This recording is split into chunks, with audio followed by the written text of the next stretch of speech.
नमस्कार, मैं हूं आपके साथ अंकिता पाल। बुलेटिन की शुरुआत करते हैं। पूर्व सीएम उमा भारती बीजेपी प्रदेश कार्यालय पहुंची, जहां उन्होंने प्रदेश अध्यक्ष हेमंत खंडेलवाल से मुलाकात की। गौ संवर्धन संकल्प 2025 पर विस्तार से चर्चा हुई। उमा भारती ने गौ संवर्धन के राष्ट्रव्यापी अभियान को लेकर बीजेपी नेतृत्व को अपने सुझाव दिए। इससे पहले वे मुख्यमंत्री से भी इस विषय पर मुलाकात कर चुकी हैं। प्रदेश अध्यक्ष हेमंत खंडेलवाल ने बताया कि उमा भारती द्वारा दिए गए सुझावों पर सरकार और संगठन दोनों सहमत है। कुछ सुझावों पर काम पहले से चल रहा है, जबकि बाकी सुझावों पर भी सरकार अमल करेगी। उन्होंने कहा कि सरकार गोपालन को बढ़ावा देकर किसानों को आत्मनिर्भर, आर्थिक रूप से मजबूत बनाने की दिशा में काम कर रही है। उमा भारती ने भी सरकार की गौ संवर्धन नीति की सराहना की है। इसे किसानों और ग्राम विकास के लिए प्रेरणादायी बताया है।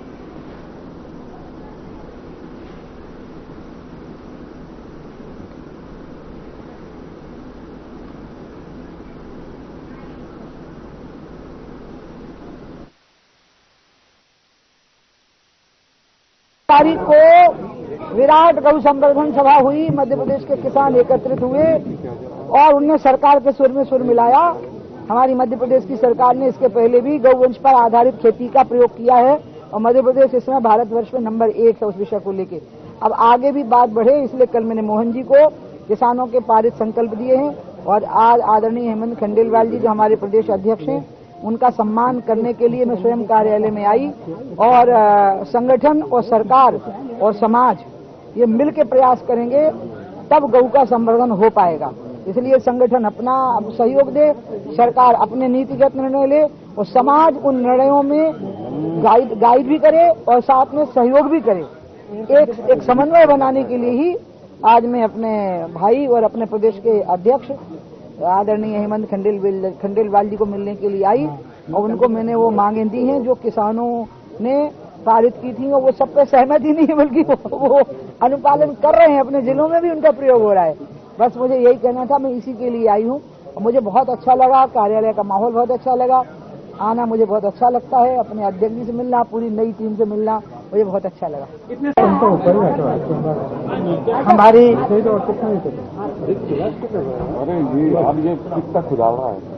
गौ संवर्धन को लेके जो सरकार की नीति है, उसकी हमारी पूर्व मुख्यमंत्री जी, हम सबकी आदरणीय उमा जी ने उसकी तारीफ भी की और उन्होंने कुछ सुझाव दिए। कल उन्होंने मुख्यमंत्री को सुझाव दिए थे, आज संगठन के प्रमुख के नाते मुझे सुझाव दिए हैं। उनकी सभी बातों से सरकार और संगठन सहमत है।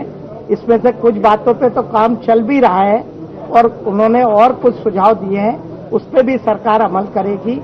ये सरकार हम गौ पालन को बढ़ावा दे, किसान को प्रेरित करे, गौ माता की सेवा करे और गौ पालन का आर्थिक पक्ष भी किसानों का मजबूत हो, किसान उसे पाले और हम जो हमारे गौशाला है उसके साथ ही साथ किसान भी प्रेरित हो और वो भी इस तरफ आगे बढ़े। उसके लिए जो आदरणीय उमा जी ने हमको सुझाव दिए, उस पर हम सब मिलकर अमल भी करेंगे और आगे बढ़ेंगे।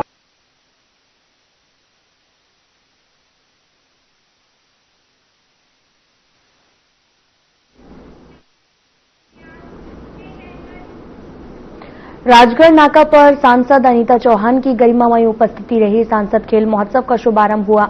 2 दिन चलने वाले आयोजन में कबड्डी, रस्साकसी, मैराथन और प्रतियोगिताएं होंगी और पहले दिन महिला रस्साकसी के मुकाबले में 14 टीमों ने भाग लिया है, जिसमें बजरंग व्यायामशाला ने संयुक्त छात्रावास की टीम को हराकर खिताब पर कब्जा किया है। पुरुष कबड्डी प्रतियोगिता में 18 टीमों के बीच में हुए मुकाबले के बाद आजाद क्लब रोटला ने ट्रॉफी अपने नाम की है। मिनी मैराथन बालक वर्ग में विजेंद्र देवड़ा, बालिका वर्ग में पारी नीनामा विजेता रही और इस अवसर पर सांसद अनीता नागर ने कहा, युवाओं में खेल के प्रति जागरूकता बढ़ाने के उद्देश्य से पूरे संसदीय क्षेत्र में इस प्रकार की प्रतियोगिताएं कराई जा रही।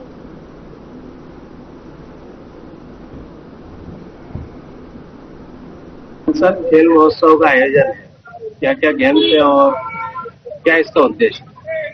यहाँ पर आज तो रस्साकसी था जो हमारी बेटियों का था और 14 टीम थी और उनको हम इनाम भी दे चुके।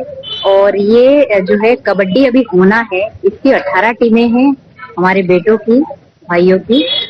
जो अभी शुरू करने वाले हैं। और इसका उद्देश्य यही है कि जिसमें खेल भावना हो और जिसके अंदर प्रतिभा छुपी हो, तो ये एक ऐसा मंच है जो अपनी प्रतिभा को यहाँ पर प्रदर्शित करता है। और बच्चा जरूरी नहीं अगर खेल खेल में बहुत अच्छा होता है और पढ़ाई में बहुत अच्छा, जो बच्चा नहीं भी पढ़ता है तो वो खेल में बहुत अच्छा हो सकता है। तो उसके लिए प्लेटफॉर्म बहुत अच्छा है कि अगर उसकी रुचि नहीं है और खेल में रुचि है तो वो अपना खेल के माध्यम से अपना नाम को रोशन कर सकता है, अपने माता पिता का नाम रोशन कर सकता है। और हम जितने भी यहाँ पर मंच पे बैठे हैं, हम सबका भारतीय जनता पार्टी का उद्देश्य है कि हमारे बच्चों में जो प्रतिभा छुपी है वो निकल कर आए और हमारे बच्चे जिला स्तर पर खेले, उसके बाद जहाँ भी इसके आयोजन हो वहाँ पर जाए और अपना खेल का प्रदर्शन करे। ये हमारा उद्देश्य है। संसदीय क्षेत्र में कहाँ है ये आयोजन? ये अलीराजपुर जिले में अलग होना है और रतलाम जिले में अलग होना है। ये आज झाबुआ जिले का है और कुछ कल भी है मैराथन। तो सभी तीनों जिलों का अपना अपना तरीके से कार्यकर्ता भैया लोग उसका अरेंजमेंट कर रहे हैं। मैं थोड़ी देर शामिल हो पा रही हूँ जी। ठीक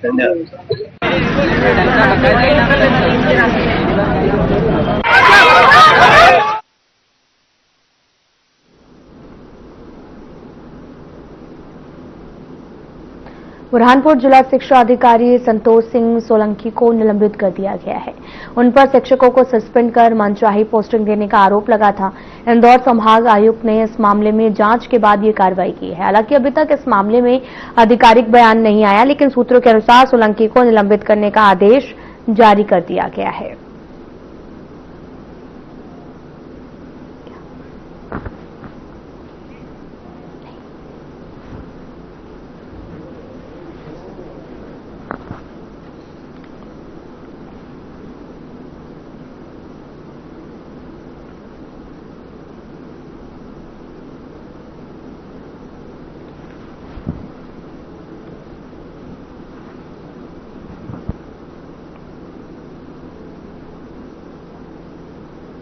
इंदौर के जूनी इंदौर थाना क्षेत्र के सर्वोदय नगर स्थित मातरम हॉस्पिटल में एक मासूम बच्चे की सेहत के साथ में बड़ा खिलवाड़ किया गया। जानकारी के मुताबिक राहुल ठाकुर अपनी पत्नी और 2.5 महीने के बच्चे को रेगुलर वैक्सीनेशन के लिए मातरम हॉस्पिटल लेकर पहुंचे थे। अस्पताल में डॉक्टर हिमांशु अग्रवाल की देखरेख में बच्चे को वैक्सीन लगा दी गई है। और साथ ही आपको बताते चलें कि लेकिन इसके बाद भी सच सामने आया, उसने पूरे परिवार को हिलाकर रख दिया। बच्चे के पिता राहुल ने जब वैक्सीन पर रैपर देखा तो उस समय साफ लिखा था कि दवा की एक्सपायरी डेट निकल चुकी है, यानी बच्चे को जो वैक्सीन लगाई गई है वह तारीख बीतने के बाद थी। इस गंभीर लापरवाही का विरोध करते हुए जब राहुल ने डॉक्टर से सवाल किए तो डॉक्टर हिमांशु अग्रवाल का रवैया और भी चौंकाने वाला रहा। आरोप है कि डॉक्टर ने न सिर्फ परिवार से बदसलूकी की बल्कि राहुल को जान से मारने की धमकी भी दी है।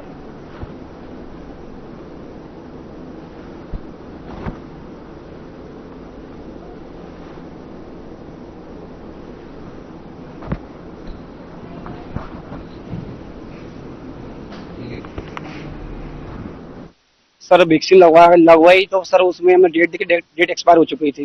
सर पर्ची निकाल के वो छीना चुपटी करने लग गया हमको, फिर धक्का मुक्की मारने की कोशिश की हमको। सब वहां से हम भाग के फिर रिपोर्ट के लिए FIR के लिए यहाँ पे आए सर। ये राहुल ठाकुर जो कि फरियादी है, उनके द्वारा ये बताया गया उसकी 2.5 महीने की बच्ची है, उसको वैक्सीन लगाने के लिए मातरम हॉस्पिटल गए हुए थे और वहाँ पर उनके द्वारा इंजेक्शन लगाया था HJ2। और लेकिन जब उन्होंने इंजेक्शन देख के चेक किया गया तो उसकी जो मंथ था वो 5वें महीने पे एक्सपायरी डेट थी और एक्सपायरी डेट का इस तरह से उनके द्वारा इंजेक्शन लगाए, इस पर परिवार के द्वारा आपत्ति लगी और थाना जूनी इंदौर में उसकी कंप्लेंट की गई मातरम हॉस्पिटल के डॉक्टर हिमांशु अग्रवाल के खिलाफ। तो इस पर से 125 है 196 353 BNS की धाराओं में केस डॉक्टर हिमांशु अग्रवाल के खिलाफ केस रजिस्टर किया कर इन्वेस्टिगेशन में लिया गया था। ये एक्सपायरी डेट का था जो कि 5वें महीने में उसकी एक्सपायरी डेट थी। तो इस तरह से उनके द्वारा ये कृत्य किया गया, तो इस पर से FIR रजिस्टर की गई। आ जाओ भैया तुम।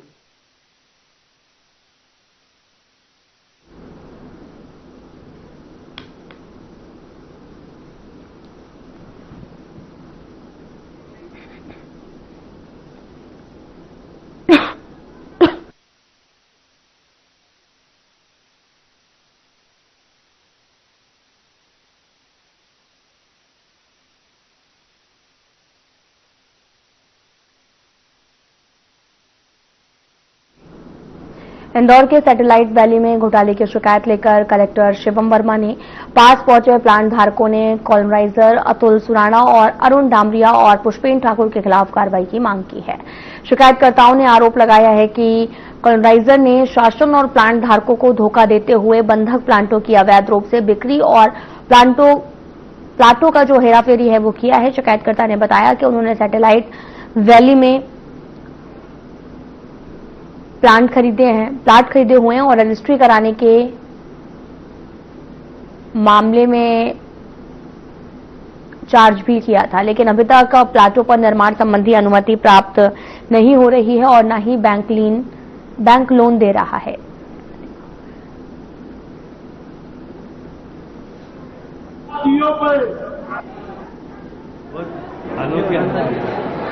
देखिए, सैटेलाइट वैली के जो विषय आए थे उसमें उन पे कार्रवाई भी करने के लिए उन्होंने बताया था कि जो कॉलोनाइजर उनके द्वारा डेवलपमेंट कार्य नहीं किया गया है और वो निरंतर किया नहीं जा रहा है, उसके लिए पूर्व में भी यहाँ पे उनके जो बकाया डेवलपमेंट वर्क थे उनके बनाने के लिए हम लोगों ने कार्रवाई भी की थी कि स्मार्ट सिटी से वो करेगा, परंतु माननीय न्यायालय से उनको स्टे मिला है। हम लोग परीक्षण कर रहे हैं उसका लीगली, और जो भी परीक्षण करके लीगली हित में होगा डेवलपमेंट वर्क के लिए वो करेंगे, लेकिन कॉलोनाइजर पर जो कार्रवाई है वो कार्रवाई सख्त हो, इसके लिए हम लोग कार्रवाई करेंगे। हम ये कई वर्षों से एक भू माफिया जो लिस्टेड भू माफिया है जिसके खिलाफ लगातार कलेक्टर जन सुनवाई में आ रहे हैं, ये चौथे कलेक्टर साहब हैं जिनको हम ये आवेदन दे रहे हैं। एक आवेदन की हमने माला भी उनको भेंट करी है।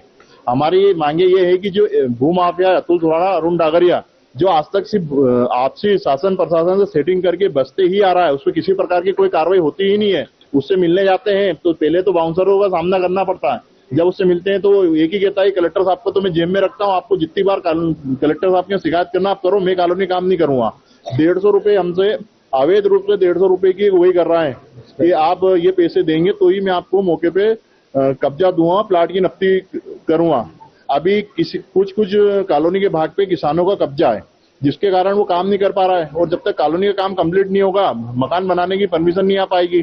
कई किसानों के साथ भी इन्होंने फ्रॉड किया हुआ है जिनको पैसे ना देते हुए जमीन ली है, लेकिन उनको आज तक कब्जा नहीं मिला और उसके कारण वो प्लाट की रजिस्ट्री उन्होंने हमको कर दी है। ये आवेदनों की माला कई सालों से जो हम कलेक्टर साहब के समक्ष सुनवाई देने आ रहे हैं, ये असरावत खुर्द सैटेलाइट वैली के भवन निर्माण या अधूरे विकास कार्यों के संबंध में है जो पेंडिंग है। अरुण डागरिया, अतुल सुराणा और इन लोगों ने वो बंधक प्लाट भी बेच दिए और विकास जो उचित विकास कार्य कर रहा नहीं है उसके कारण अभी तक भवन निर्माण की अनुमति नहीं मिल पा रही। तो उस कारण हम 800 से 1000 लोग प्रभावित हैं, हम अपना मकान नहीं बना पा रहे हैं। सन 2007 से अभी तक ये मामला चला आ रहा है और हर 2-3 महीने में कलेक्टर साहब के समक्ष आते हैं और इसी प्रकार आवेदन देते हैं और कार्रवाई का आश्वासन लेते हैं और चले जाते हैं। और मुख्यमंत्री साहब सीएम हेल्पलाइन में भी शिकायत कर चुके हैं विगत में कई बार, पर भी अभी तक कोई उचित हुई है भू माफियाओं पर कोई कार्रवाई नहीं हो पा रही है।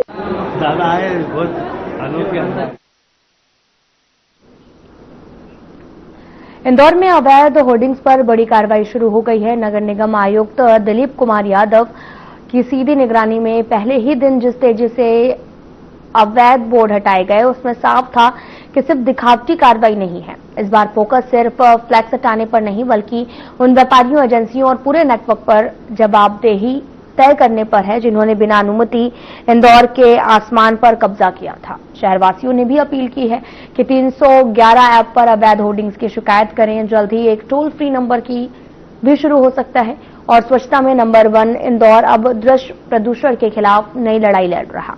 अगर यही दृढ़ता जारी रही तो बहुत जल्द इंदौर का आसमान फिर से नीला और खूबसूरत दिखाई देगा।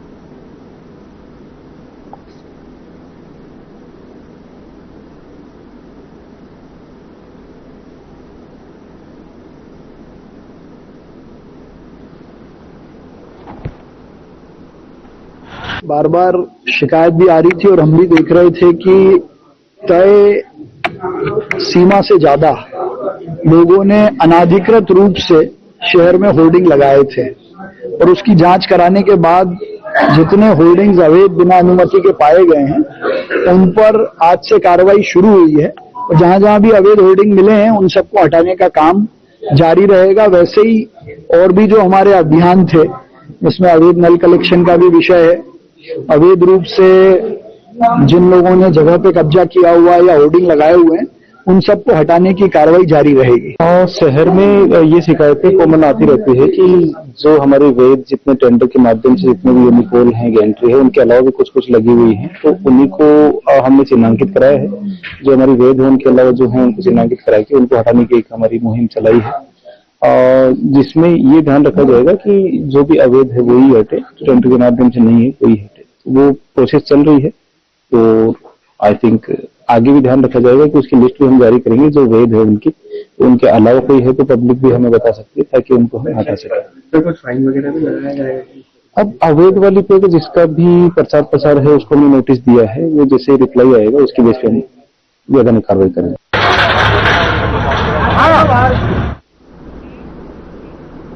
फिलहाल यहाँ रुकते हैं छोटे से ब्रेक के लिए।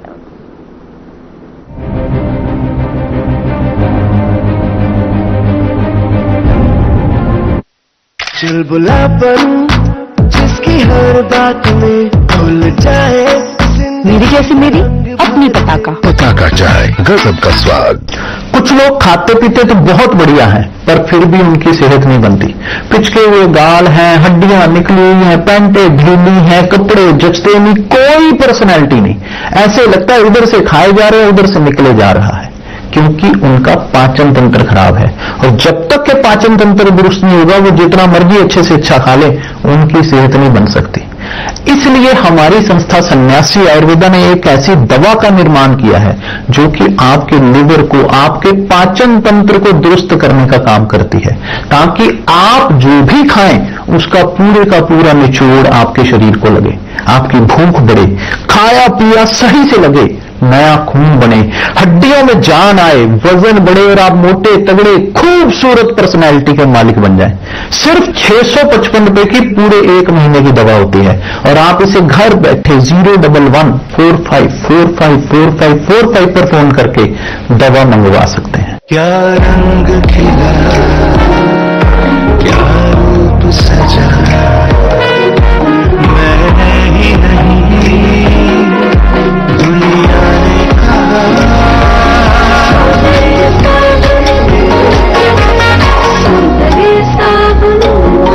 एक दफा रोग दफा सबको पता, तुझको नहीं क्यों पता।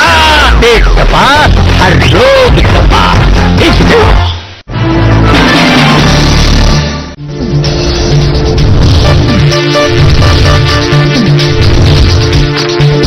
साधना इंस्टीट्यूट के छात्र हर साल नए नए जगहों पर, नए नए संस्थानों पर काम करने के लिए जाते हैं, उन्हें प्लेसमेंट मिलता है और साथ ही साथ वो संस्थानों का और साधना इंस्टीट्यूट का नाम भी रोशन करते हैं। तो अगर आप इलेक्ट्रॉनिक मीडिया, मास कम्युनिकेशन में अपना करियर बनाना चाहते हैं तो साधना इंस्टीट्यूट आपके लिए एक सबसे बढ़िया विकल्प है।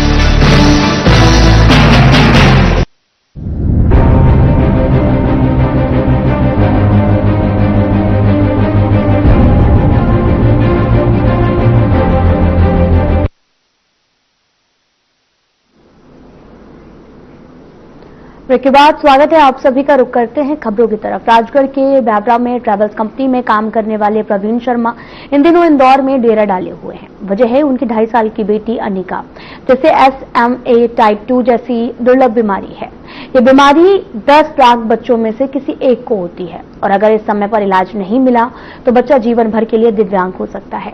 अनिका के इलाज का एकमात्र रास्ता अमेरिका का 9 करोड़ रुपए का इंजेक्शन है, जिसे 2 महीने के भीतर लगाना बेहद जरूरी है, वरना हालात और बिगड़ सकते हैं। अनिका की मां सारिका इंदौर की रहने वाली है और पिछले कई महीनों से बेटी को लेकर हर उस दरवाजे पर पहुंच रही जहां से मदद की उम्मीद है। प्रवीण ने पहले राजगढ़ में प्रयास किए, जहां से सिर्फ 20 लाख रुपए ही जुट पाए। इसके बाद दंपति ने इंदौर में उम्मीदें टकाई और यहां पर भी जनप्रतिनिधियों ने आगे आकर सहयोग किया, लेकिन तमाम कोशिशों के बाद अब तक सिर्फ 25 लाख रुपए ही इकट्ठा हो सके। प्रवीण का कहना है कि राजगढ़ जैसे छोटे जिलों में इतनी बड़ी राशि जुटाना असंभव है, इसलिए इंदौर की मदद ही उनकी सबसे बड़ी उम्मीद है।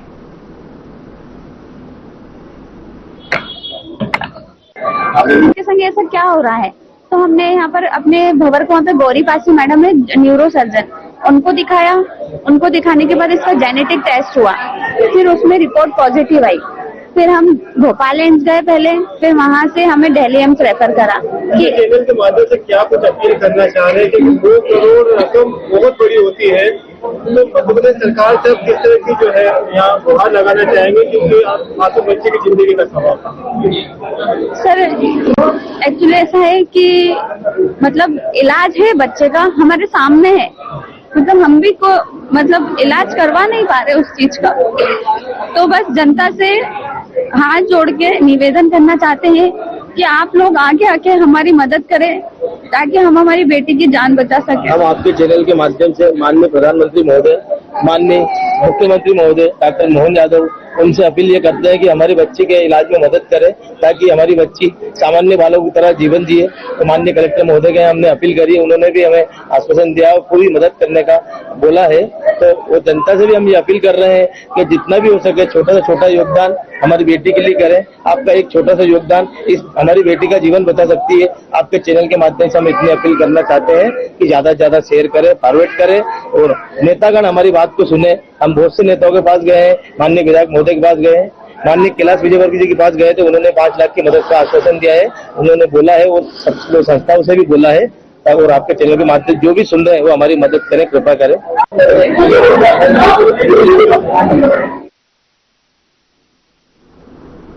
खबर रायसेन से है, जहां बिजली लाइन जोड़ते समय हेल्पर अर्जुन सिंह आदिवासी की करंट लगने से मौत हुई है।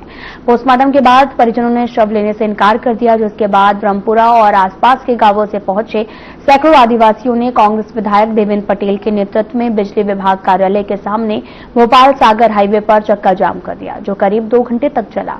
आदिवासी समुदाय मृतक के बड़े पुत्र को नौकरी, उचित मुआवजा और दोषियों पर कार्रवाई की मांग पर अड़ा रहा।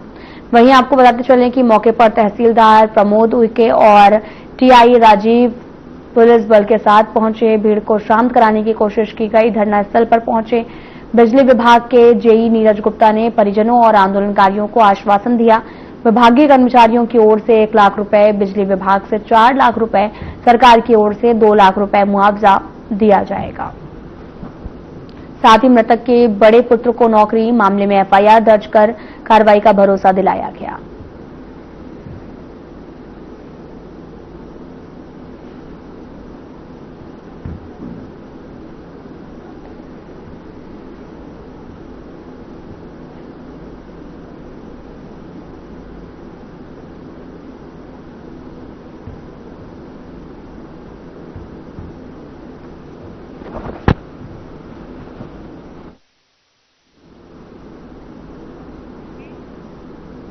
फिलहाल बुलेटिन में इतना ही। नमस्कार।